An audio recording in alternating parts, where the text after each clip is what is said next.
Hey everybody, it's Cliff with Kitchen Dads, and you know, I'm getting a lot of questions on whether or not we should wash your groceries when you come home from the store. Now, you know what, I'm not in any position to tell you that. If you want to wash your groceries, wash your groceries. I would suggest if you do, you put your groceries in one area, you have a washing area, and then you have like a clean area.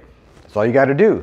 Now, I know it's a pain in the butt. Sometimes I tried to wash my groceries, I don't get any help, but we came up with a new method here to wash the groceries at the Kitchen Dad's house that the kids are just really excited about, and they really get involved. As a matter of fact, they wait outside for me to get home from the grocery store so they can wash their groceries. Let me show you exactly what we do here at the Kitchen Dad's house.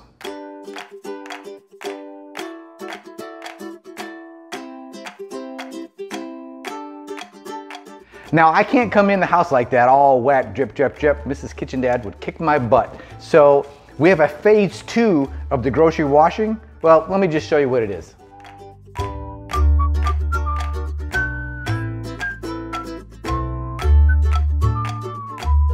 There you have it. This is how we take care of groceries at the Kitchen Dad's house. Really, we're just having a lot of fun. I hope you have a great day. Keep safe and keep cooking. Please subscribe and ring the bell so you'll get a notification of all of our new videos.